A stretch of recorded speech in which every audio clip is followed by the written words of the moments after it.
Olá, e aí, tudo bem? Deixa eu só limpar a câmera aqui. Tudo bem, professor? Como é que Tudo tá? bom, Nídia? Tudo bem, graças a Deus, tudo em ordem.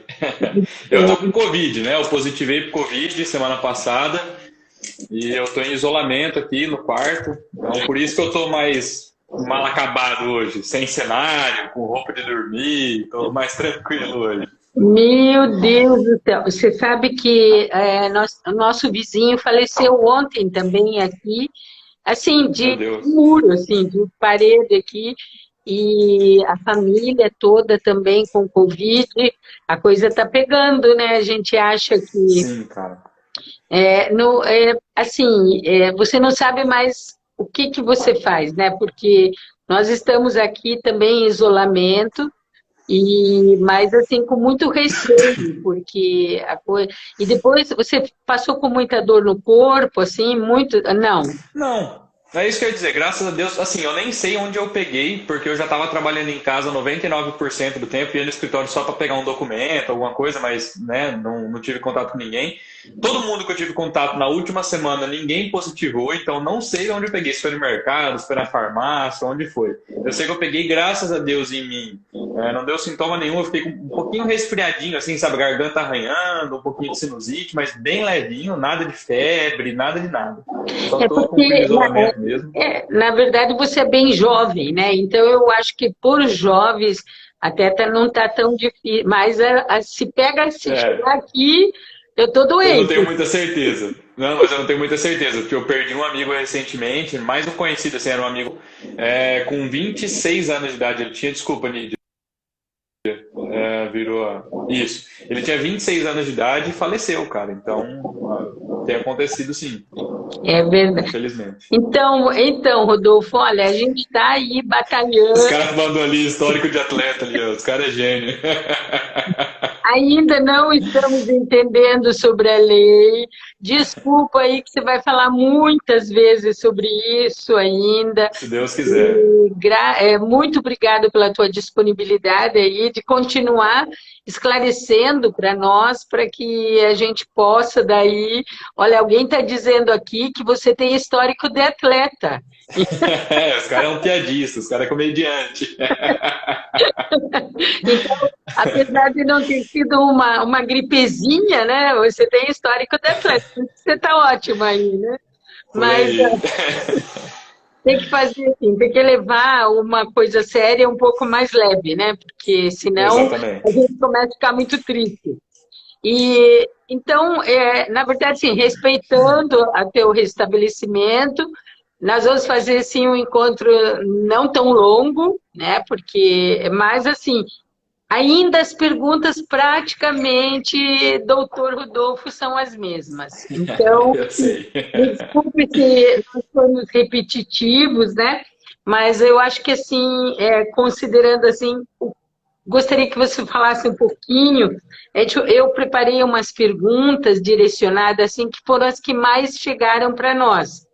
E até na live anterior, lá, ele falou, fala sobre isso, tal. Eu falei, tá bom, a próxima a gente fala, né? Mas assim, Tá bom. começando assim, porque você já explicou da importância, mas o que muda na cultura das empresas e se você tem esse sentimento que as empresas estão se preparando, ou se a lei continua dentro daquele passo de, vamos dizer assim, de aguardo. Será que pega, se não, será que não pega? Aquela nossa cultura Não. errada de lei que pega e não pega. Você poderia falar um pouquinho sobre isso?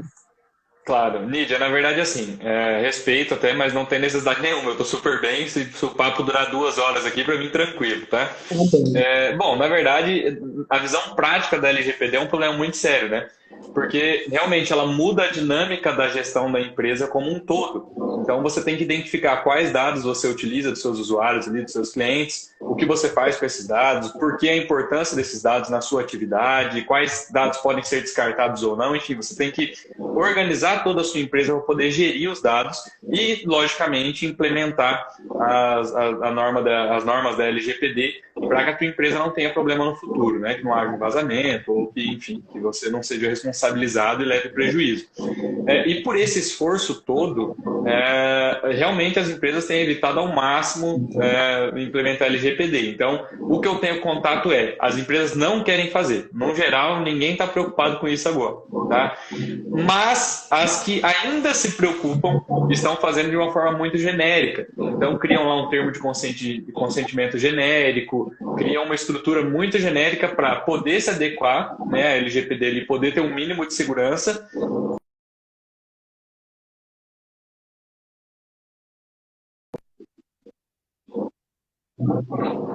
Live. Aí, eu não sei realmente se a gente está nesse período de todo mundo preocupado com isso, ou se realmente o pessoal está esperando ver o que dá aí, às vezes prorroga mais um ano por causa da pandemia e tal, então o pessoal está meio aguardando ver o que vai acontecer.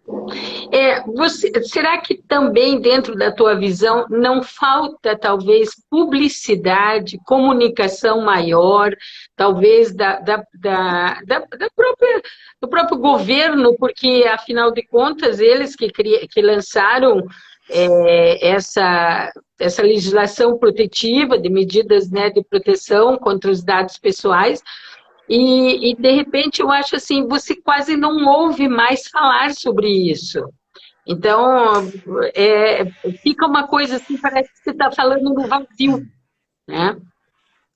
Na verdade, tem, lógico, essa problemática, né? Mas com outras necessidades aí no gatilho, o governo realmente acaba negligenciando uma coisa ou outra. A questão é que, como gestor, é papel do empresário, é papel do gestor ali de uma empresa se adequar e buscar os meios para isso. Vamos supor que hoje a Receita Federal mude alguma forma de, por exemplo, declarar seu imposto, alguma coisa do tipo. Óbvio que vai ter uma divulgação mínima, mas é papel do cidadão estar inteirado dessas necessidades e dessas alterações e buscar os meios para poder cumprir essas exigências, né? Entendi. E me diga uma coisa, esses dados de pessoas, né, e os dados sensíveis, por exemplo, eles demoram muito para serem implementados numa empresa? Isso tem um custo? Talvez esse custo que, de repente, não querem nesse momento de pandemia ou alguma coisa assim, assumir? Nídia, na verdade, assim, varia. Uma empresa, um empresário que consiga estudar LGPD, ele consegue implementar um sistema de forma pessoal. Então, o custo efetivo ele não vai ter, custo de dinheiro. Mas vai ali um bom tempo para ele entender, principalmente isso, essa questão de dentro da empresa dele, quais são os dados que ele utiliza, quais são os dados que ele trata, quais são os dados que ele necessita para a atividade dele, e daí escorrer uma estratégia de proteção desses dados. Então, ele com ele mesmo ali, a perda do tempo dele é o custo principal que tem. Óbvio que tem empresas, por exemplo, que às vezes o empresário não dá conta, né? Ele vai contratar uma consultoria para resolver esse problema para ele, e tudo bem também, né? Mas se a gente está falando ali do microempreendedor, o microempresário ali que está todo dia na loja, que está ali suando a camisa, se ele se esforçar um pouquinho, já tem bastante aula no YouTube, já tem bastante tutorial, já tem bastante material online gratuito, inclusive do governo, alguns manuais ali, o Sebrae já libera manuais, etc., para que as pessoas possam se adequar. Então, realmente, eu acho que é um pouco mais de falta de disposição do que de qualquer outra coisa. Entendi. E no caso, porque às vezes também o que me falam é assim, não, essa lei é só para as grandes empresas. Não, é um equívoco total. Na verdade, a pessoa física, que nem é CNPJ, né? Aquele empreendedor irregular, não é que é irregular, é não formalizado, né? Aquele empreendedor, o tiozinho que vende a pipoca, o tiozinho que vende o picolé, etc. Se esses caras têm contigo dados de terceiros, ele precisa se adequar à LGPD. A LGPD é para todo mundo que trata de dados. Obviamente que é o que a gente comentou a reunião passada. As empresas que têm maior volume de dados, as empresas digitais, sites, e-commerce, etc., pelo volume de dados, ela está exposta a um risco maior, né? Mas é por questão do volume dos dados que ela trata, não necessariamente pela atividade, porque todo mundo trata dados. O tiozinho que faz serviço na tua casa lá, que emitiu um recibo, ou que pegou alguma coisa, ele tem os dados seus e Entendi. ele pode vazar esses dados, pode esses dados dar algum tipo de problema. E assim, na tua percepção, né, diante do que a gente vem falando, da cultura das empresas, você acha que quanto tempo, assim como advogado, assim que você enxerga o lado empresarial, quanto tempo você acha que vai dar o start assim para essas empresas, ou de repente vai ter que ter uma penalidade aí no meio do caminho?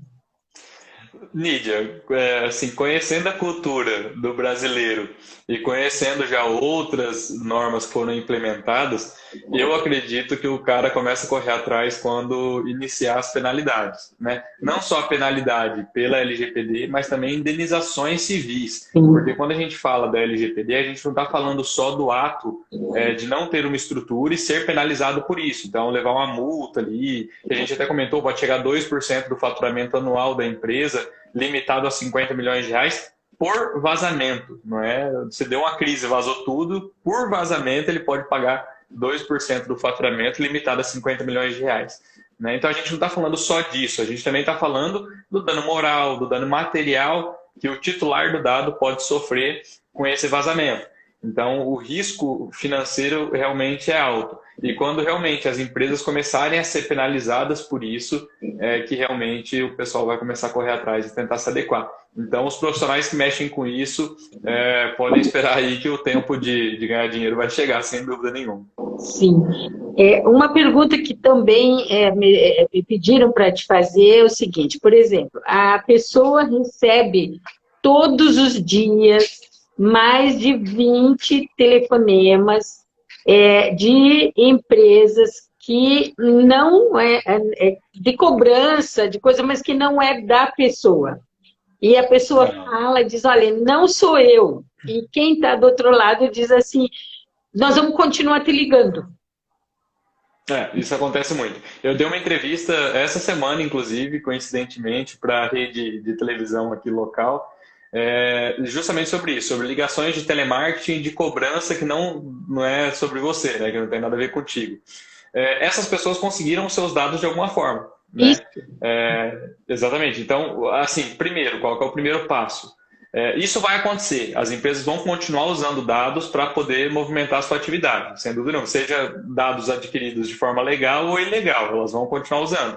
Mas o que você pode fazer para se defender? Né? O primeiro passo é realmente entrar em contato com a empresa que está te ligando e pedir, explicar, falar, né, ou na ouvidoria, ou por e-mail, enfim. Falar, não sou eu, ou não tem interesse no seu produto, para de me ligar, me exclui do banco de dados de vocês. Se isso não acontecer, você pode fazer um cadastro no site do Procon. O Procon de todos os estados tem um campo específico, né, um cadastro específico, para você fazer um cadastro para parar de receber esse tipo de ligação. Então você faz esse cadastro também e espera. Se não parar, aí você faz a reclamação no Procon. Se não parar, você entra com ação judicial e aí você provavelmente vai ter uma demanda procedente por conta dessa importunação, né, dessa encheção de saco que vem acontecendo ali no teu momento de lazer, no teu momento de trabalho, que atrapalha, tira o seu tempo útil ali. Então, provavelmente, rola uma indenização sim. Isso é válido também para e-mail? Depende do fluxo de e-mail, quanto isso te atrapalha. Se você é um profissional que trabalha com e-mail e os e-mails de telemarketing ali vem te atrapalhando, isso acontece também. Só que na ferramenta do e-mail ainda é mais tranquilo, porque isso já foi regulamentado há um tempo atrás, e no final de todo e-mail marketing, vem aquele itemzinho que você coloca lá, não quero mais receber e-mail dessa pessoa. Então você seleciona lá e para de receber e-mail. Deveria parar, pelo menos, né? Então já é mais tranquilo. Entendi. Bem, no caso aqui, vamos ver aqui quem mais perguntou isso aqui. Nós já falamos da implantação, né? E o que não fica muito claro para o internauta é exatamente essa coisa a importância dos dados e o que são dados sensíveis. Né? Então, o que que é dado sensível, né? É o meu RG, meu CPF, isso é sensível, né? E daí a gente fala assim, poxa, mas a gente coloca o nosso CPF no Google, pelo amor de Deus, fala desde o dia que a gente nasceu. E É um conta problema. tudo, né? Na verdade, assim, a lei ela tem uma lista taxativa do que é sensível e do que não é dado sensível. Eu não vou me lembrar bem de cabeça, mas o conceito jurídico é que os dados sensíveis ele pode causar algum tipo de constrangimento à pessoa. Então a gente está falando de raça, de opinião política, de religião, menor de idade. Todos os dados de um menor de idade são considerados dados sensíveis, obviamente, por Olha, vários motivos. Então, tem esses dados que podem te causar algum transtorno social, algum constrangimento social, eles são tidos como sensíveis. Esse é o raciocínio da lei, né? Aí, para a gente realmente descobrir quais são sensíveis ou não, a gente tem que ir lá na lista taxativa. Aquela lista, ela separa exatamente. Os dados sensíveis são esses e dados não sensíveis são esses. Então, por exemplo, teu nome não é um dado sensível. Teu nome você pode falar para qualquer um, né? Oi, prazer, meu nome é Rodolfo. Isso não é um dado sensível, tipicamente falando. Mas todos aqueles que podem causar algum tipo de constrangimento, algum tipo de discriminação, é um dado sensível. ah, entendi. Então, vamos lá. Os dados sensíveis são aqueles que podem afetar você moralmente ou não. É isso ou Que não? podem causar algum constrangimento social. Vamos supor, a minha sexualidade, né? O meu gênero, a minha opção ou condição sexual. Se eu me declaro homossexual, por exemplo, num cadastro da tua empresa, e eu ainda não assumi isso perante a sociedade, o vazamento desse dado pode causar algum constrangimento, entende? Então, se eu não me declarei homossexual socialmente falando, e a tua empresa vaza esse dado de que eu sou homossexual, isso pode causar algum transtorno. Um médico vaza essa informação, ou um advogado, enfim. Alguém vaza essa informação pode me causar algum tipo de constrangimento ou transtorno social. Minha religião é a mesma coisa. Minha família é cristã, católica há 400 anos. E eu optei pela Umbanda, por exemplo, que né, a gente sabe que é discriminado pelas vertentes cristãs. Isso pode causar algum tipo de constrangimento. Política é a mesma questão. Então, todas essas questões que podem causar algum tipo de constrangimento, de discriminação social, elas são protegidas como dados sigilosos. Olha, vou te perguntar uma coisa. Nós, essa semana passada, a gente fez um formulário da Unimed para mudar de plano, essa coisa toda. Eles perguntam, eu achava que já não tinha mais essa perguntinha do gênero feminino, masculino, sei lá o que, o outro. Qual que é o outro? Né? Tem vários outros, né, na verdade. E isso me chamou a atenção. Eu falei, olha, eu vou perguntar para o doutor Rodolfo isso, porque é muito estranho, né? Na verdade, é uma análise de risco, né? A gente vem dessa crença, não sei se verdadeira ou falsa, não vou entrar nesse mérito, de que, por exemplo, o homossexual tem mais tendência a ter alguns tipos de doença, ou o heterossexual que mantém relação com terceiros, ou o solteiro, por exemplo, que não é casado, que mantém relação com várias pessoas, podem ter outros tipos de doença, enfim. Isso é uma análise de risco do plano, para ele poder mensurar qual o valor que ele vai te cobrar com base no risco, né? Essas perguntas não teriam problema você responder, se elas se manterem sob sigilo, né? Se é alguma coisa que te constrange responder esse tipo de questão, a LGPD permite que você não responda, só que o produto ou serviço que você está adquirindo, ele pode sofrer alteração de acordo com esses dados que você não quis fornecer. Então, se você não quis fornecer esses dados, provavelmente o teu risco vai subir, o teu plano vai ficar mais caro, obviamente, né? Porque eles vão jogar essa informação para o pior risco possível. Então, você depois, mesmo que você não forneça, você não pode reclamar depois que o serviço ou o produto que você está comprando teve alteração ali. A questão é que você fornecendo esses dados também, você pode tirar o consentimento para que ele compartilhe, para que ele armazene, para que ele faça qualquer coisa. Então, você informou os dados e depois você tira o consentimento para que isso seja divulgado. Se isso te constrange, causa algum tipo de constrangimento, você pode tirar o consentimento para que esse dado seja compartilhado, armazenado, enfim. Entendi. Porque esse plano, a gente percebeu assim, que tinha mais ou menos umas 8 páginas de tudo, desde unha encravada até, logicamente, porque para poder... Mas o que me chamou a atenção mais é essa questão do sexo. Falei, nossa, isso já tinha que acabar, isso. Então, não sei. Mas é uma informação sensível que o plano às vezes julga necessário ali para calcular o risco, né? Eu não sei qual que é o tipo de análise que eles fazem. Eu imaginei que fosse em relação a isso, a mesma separação de solteiro e casado, ou aquele nível de idade, que a pessoa tem mais risco ou não, né? No caso de seguro. Então, realmente é uma Provavelmente. análise de risco que, assim, eu não sei analisar.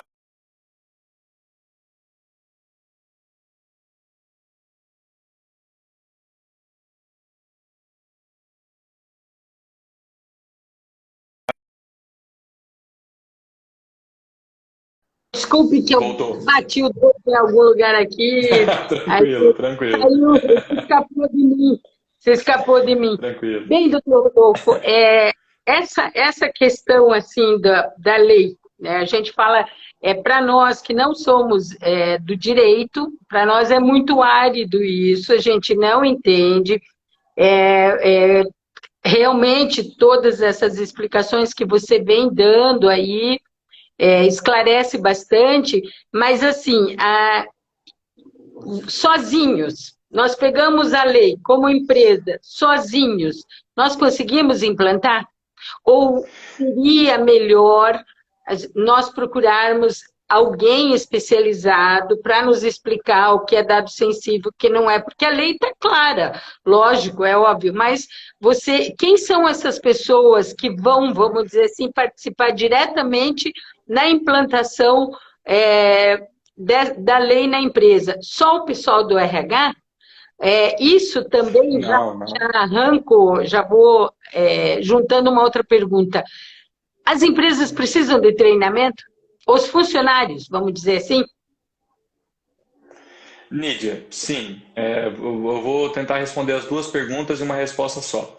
A primeira delas é que qualquer um consegue implementar LGPD. Você não precisa de consultoria. Depende, obviamente, do tempo que você vai dedicar para isso.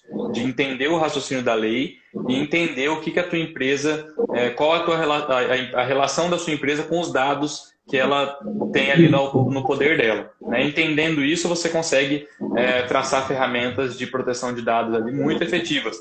Desde papelzinho, o cara que trabalha com papelzinho, até o cara que trabalha só no meio eletrônico. Ele consegue desenvolver ferramentas para se precaver. Tá? Além da lei, obviamente, a gente tem várias outras ferramentas. Eu já citei, por exemplo, tem uma cartilha do Sebrae que orienta muito bem, tem outras cartilhas, tem vídeos na internet explicando, tem 1 milhão de material que o cara consegue se virar se ele se dedicar. Tá? Então, se ele dedicar tempo e intelecto ali, ele consegue desenvolver o próprio método de proteção de dados. Acontece que algumas atividades, a proteção de dados ela é um pouco mais difícil de ser implementada por conta da tecnologia. Então, vamos supor, eu tenho um cliente que comercializa software, vamos supor. O negócio do cara é basicamente online, né? Físico, ele não trabalha nada ali, então o sistema trabalha com tudo. Então, esse cara ele precisa de um programador, por exemplo, para desenvolver uma ferramenta digital, um programa de computador, uma codificação específica do software dele, para que tenha essa proteção de dados. Então, é uma linguagem mais técnica que às vezes o empresário não consegue desenvolver, e aí ele precisa contratar um programador. Mas a estratégia, a estrutura que é necessária para proteger os dados, o empresário consegue, sem dúvida nenhuma, qualquer empresário, qualquer pessoa consegue desenvolver. A questão é que a implementação às vezes depende de uma ferramenta jurídica, de uma ferramenta tecnológica, enfim, talvez ele vai precisar de um auxílio ali. A segunda pergunta, os funcionários da empresa precisam ter treinamentos? Sim, nem que seja um treinamento básico, que é o que a gente tenta fazer por meio dessas lives, que é para a pessoa entender a importância da proteção dos dados e o risco que isso apresenta. E nas empresas hoje, por exemplo, pelo menos nas que eu atendo, a gente já tem feito o termo de responsabilidade de dados com os funcionários. Então, se algum dado de algum cliente vazar dentro da empresa, o funcionário que causou esse vazamento, ele vai ser pessoalmente responsabilizado. Né? Então, é Não importante que ele tenha esse treinamento. a empresa A não. empresa, para o titular dos dados, ele vai processar a empresa. Só que a empresa ela tem ferramenta de protocolar uma ação de regresso, que chama, que é uma ação que vai responsabilizar o funcionário. De forma bem grosseira, não é exatamente isso, mas eu vou tentar simplificar. Por exemplo, eu tenho seguro no meu carro e eu bati em alguém, a pessoa vai me processar e eu faço denunciação à lide para que a seguradora pague o prejuízo que eu causei. É mais ou Sim, menos isso. Não é entendi, exatamente isso, mas de forma bem grosseira é tipo isso. Você responsabiliza, você chama o verdadeiro responsável para pagar aqueles prejuízos, né? entendi. Então, para o funcionário assinar esse termo de responsabilidade de dados, ele tem que estar ciente dos riscos que ele está correndo ao manejar esses dados, né? A ter esse tratamento com os dados. Então, é importante que ele tenha esse conhecimento, sim, sem dúvida nenhuma. Entendi. Eu acho assim que cada vez mais, quanto mais a gente for falando, quanto mais for divulgando, eu acho que assim as coisas melhoram para todos nós, como aquela pergunta que te fiz, de uma pequena empresa a uma grande empresa, né? A gente acha que a responsabilidade é só das grandes, mas não é, né? Uma das coisas que sempre tive uma pulga atrás da orelha era a questão dos Correios. Porque os Correios são exatamente um ambiente ali que detém, né, nossos dados, o endereço, etc. E quem manipula tudo isso são pessoas, né? Então, Exatamente. O sempre correio, além de tratar da questão postal, ele abre conta no Banco do Brasil, ele vende chip para celular, tem vários outros produtos do correio que não só a questão postal, né? A questão da exato, atividade principal em si. Então, realmente, ele tem contato com várias informações e vários dados dos titulares. Em relação à microempresa que você tratou, eu recomendo que o empresário faça esse exercício. Eu não sei quem está assistindo a gente, qual é o público que está assistindo a gente. Eu acredito que sejam empresários ali, o jovem empreendedor, né?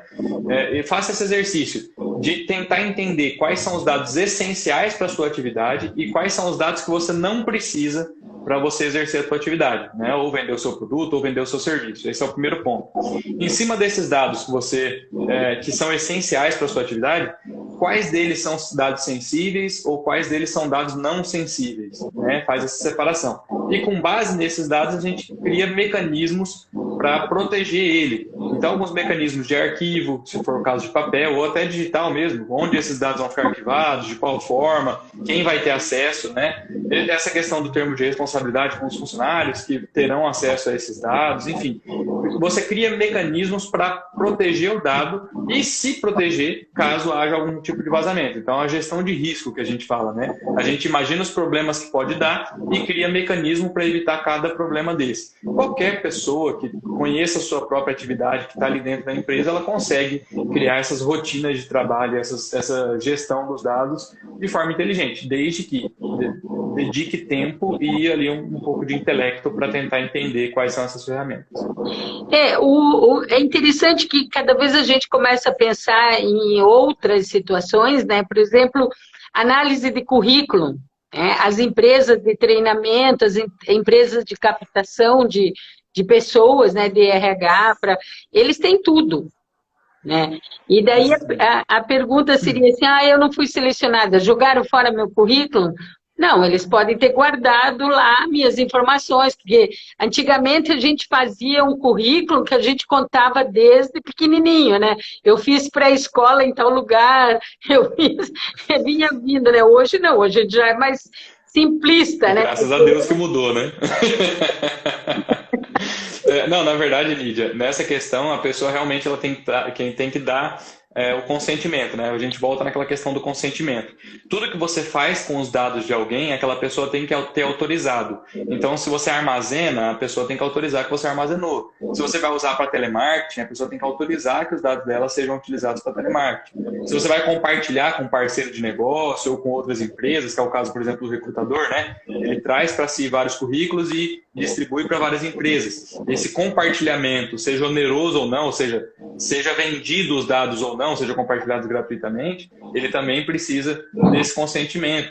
A questão do prazo, quanto tempo esses dados vai ficar na posse da pessoa. E quando estourar esse tempo, como vai ser descartado, como vai ser destruído esses dados, né? Qual a segurança jurídica dessa exclusão, enfim. E aí você entendendo a tua atividade, você consegue determinar o que você faz com os dados da pessoa desde o momento que você capta esses dados até o momento que você exclui esses dados e você consegue colher esses consentimentos. Veja, o problema não é tratar dados, o problema não é ter posse de dados. O problema é usar esses dados, seja para qualquer atividade, até mesmo armazenamento, sem o consentimento da pessoa. Esse é o grande problema, entendeu? Então, as empresas têm que entender isso. Olha, desculpa, Lídia. Dentro desse problema que você citou, tem um outro lado. Eu, leigo, entrego meus dados e eu não dou esse consentimento, porque nem sei que existe esse consentimento. Como é que funciona? Não, na verdade, que na verdade não existia, né? O que o pessoal usava era aquele aceita os termos de uso e privacidade, você dava o aceito e acabou.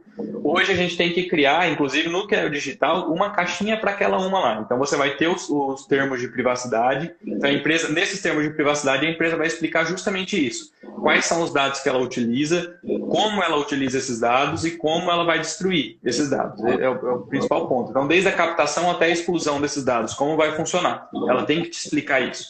Te explicando isso, ela colhe o seu consentimento. Ó, eu consento que colham esses dados meus. Eu dou o consentimento para que se armazene assim. Eu dou consentimento para que seja feito isso, isso e isso. E eu dou consentimento para que seja excluído de tal forma. Então, cada passo do dado você tem que dar o consentimento. É esse o lance que as empresas não estão entendendo e que está demorando um pouco para as pessoas entenderem. Tem empresas, por exemplo, que até criam uma estrutura de proteção de dados ali interna, só que o consentimento da empresa é ruim, é falho, é um consentimento geral. Eu aceito que as políticas de privacidade sejam bababá. Então, ele fez metade do caminho, entendeu? Essas duas óticas, esses dois pontos são os principais. Entender a tua atividade com os dados, o que você usa de dados e como você usa, criar ferramentas para proteger esses dados e também colher todos os consentimentos necessários para que você possa exercer a tua atividade. Lembrando que, caso não haja algum tipo de consentimento, o teu produto ou o seu serviço pode sofrer alteração em relação ao consumidor, inclusive a ponto de você falar, cara, se eu não tiver esses dados, eu não consigo te prestar esse serviço. Então, se você não me fornecer, por exemplo, seu CPF, eu não posso vender para você não é um cliente meu. Entendeu? Quando a gente adquire qualquer produto na internet, as perguntas são, o CPF imediatamente é a primeira, e você está dando no escuro, porque você está comprando um produto que você também não sabe muito bem a segurança dele, né? Não, mas na verdade é uma questão fiscal, né? Às vezes realmente não é porque a pessoa quer seu CPF, é porque ela tem que lançar nota fiscal para alguém do produto ou do serviço. Então ela só consegue lançar tendo acesso ao seu CPF, né? Ao seu cadastro da Receita.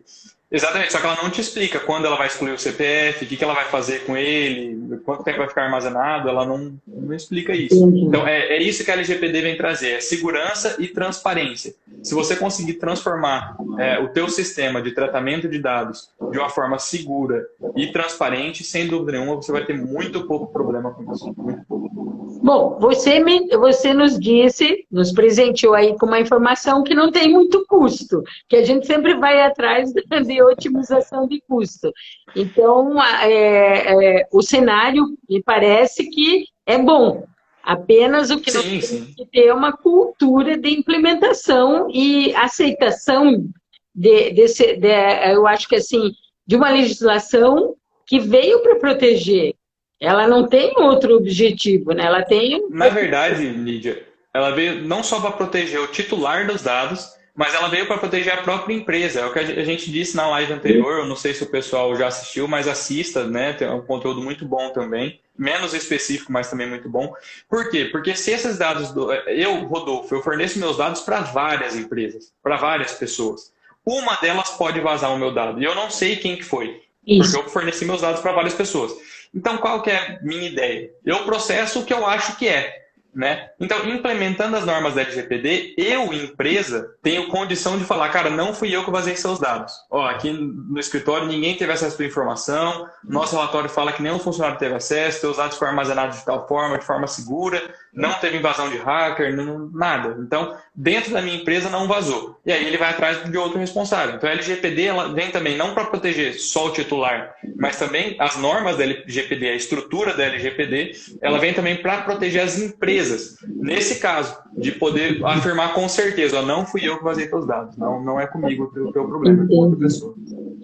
Você acha que, por exemplo, a informação da outra vez, você nos disse que essa lei já existe na Europa, né? há muito tempo, Já. já é uma coisa rotineira, vamos dizer assim, né, no cotidiano das pessoas. E essa lei, ela praticamente foi uma cópia do que já, ou foi adaptado ao nosso Brasil aqui, a nossa Foi cultura dado uma brasileirada. Foi dado uma brasileira. brasileirada. Essa cultura surgiu nos anos 80, 90, essa preocupação com os dados. Naquela época, obviamente, o fluxo de dados que o mundo tinha das pessoas era muito menor, então você conseguia viver de forma mais anônima ali, com menos Isso. pessoas tendo acesso aos seus dados, né? E hoje é quase impossível. Hoje todo mundo tem celular, todo mundo tem rede social, é muito difícil uma pessoa não compartilhar os seus dados, né? E aí, essa cultura da proteção de dados, ela veio evoluindo até 2016, salvo engano, a União Europeia editar uma lei de proteção de dados, específica para dados. Antigamente tinha algumas ferramentas de proteção, como a gente tem aqui o Marco Civil da Internet, o Código de Defesa do Consumidor, que trazem algumas normas de proteção de dados, mas não tinha um instituto próprio do tratamento de dados, né? E aí a União Europeia trouxe essa formatação que o mundo inteiro vem replicando de forma adaptada. Então o Brasil deu uma brasileirada, os americanos deram uma americanizada na lei, né? Porque cada país tem a sua relação de diversidade social, enfim. Mas o esqueleto principal da lei é basicamente a lei da União Europeia. E ela está abrigada no direito comercial? Não. Aqui no Brasil. Não, ela está abrigada ali dentro dos direitos digitais e do consumidor. Ela está Do mais, consumidor. ela não tá sujeita a nenhuma codificação específica, né? Então ela é uma lei meio autônoma, ela não está inclusa dentro de uma legislação específica. Mas eu, Rodolfo, encaixo ela ali no direito comercial, no direito empresarial e também na questão da relação do direito consumidor, direito digital, por ali. Ela está meio no limbo ali. É porque ela navega também no criminal, né? Porque se você cometeu um Também crime, né? exatamente. Ela vai Tem para os penalidade dois criminal, lados, né? inclusive. Depende da coisa. Bem, doutor, eu acho que foi ótimo. Ótimo, foi A gente já curtinho, deu. mas foi ótimo. Espero que você se restabeleça o mais rápido possível. E olha, eu ainda acho que nós temos que falar muito sobre isso, entende? Eu É um também assunto acho, Lídia. muito bom. Por mais que a gente tenha, é interessante assim, que quando você fala, parece que, nossa, tá tudo muito claro. Aí a gente desliga e diz, meu Deus, como é que eu vou fazer? Acontece muito. Exatamente. Então, por isso que eu te perguntei, será que a gente tem que contratar alguém para ajudar a gente, alguma coisa? Mas você sempre deixa a gente feliz, porque você torna esse assunto leve, muito bem esclarecido e tá batendo realmente assim no bom sentido ignorância do lado de cá da gente querer saber mais, né? Essa Isso é muito bom, isso é muito bom. quando a gente fala ignorância não é sobre um aspecto de não conhecer, né? Claro que para isso a gente tem vocês para esclarecer para nós aí, e quero marcar outra de novo em julho para ver se a gente consegue avançar um pouquinho mais e talvez eu traga novos dados, talvez de perguntas, né? Talvez uma coisa Sem mais dúvida, específica, não ficar só na qual é a importância da... Claro, todas as vezes você vai falar da importância, porque nós estamos assim, com aquele ditado que a gente aprendeu quando estava no ensino médio. Água mole, em pedra dura, tanto bate que até fura, né? Então, por aí. a gente vai entender e essa lei vai ficar tão clara para nós que vai ser mais fácil da gente conviver e entender melhor quando a gente aceita lá nos termos, que nunca a gente lê aquilo, né? Qualquer Não, e coisa. lembrando que esse consentimento, Nídia, ele pode ser retirado a qualquer momento também.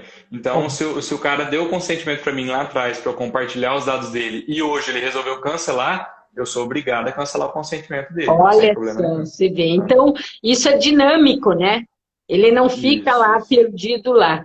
Então, doutor, muito Exatamente. obrigado pelo seu tempo. Melhora muito a vitamina, não sei exatamente qual é o tratamento, mas toma vitamina C aí e respira. Olha, eu vou te dar Muito obrigado. finalizando aqui o nosso encontro gostoso aí, O jornalista Alexandre Garcia disse o seguinte, ele tem 84 anos, né? Então ele diz assim que o pulmão pede ar, né? Pede ar puro e tal. Então ele fala assim, quando você está sozinho, tira a máscara, para que teu pulmão se exercite, né? Claro, Que nós temos que claro. ficar com máscara, é uma coisa que eu acho que a gente vai levar muitos anos, mas a gente tem a sensação de que para sarar, o nosso pulmão precisa ficar livre, né? Então, é isso que eu te falo, é isso que eu conselho, né? Não, Máscara, eu aqui no quarto não uso máscara para nada. Eu só uso máscara quando eu vou ali, porque eu faço a transição de alimentação, de alguns objetos com a minha esposa. Aí eu coloco máscara, luva para poder transitar ali na nossa estação de troca, né? Mas o medicamento eu tô tomando os que o médico indicou, né? Eu me consultei, o médico recomendou a medicação adequada. Recomendo também que as pessoas procurem, quem estiver assistindo a gente e que teve Covid ou está com quadro de Covid, que procure um médico e siga a recomendação médica, porque como o Covid se manifesta de diferente forma em diferentes pacientes, né? O tratamento não pode ser o mesmo para todo mundo. O tratamento também é diferente de um para o outro. verdade. Então, procure um médico de confiança, o teu médico vai te instruir.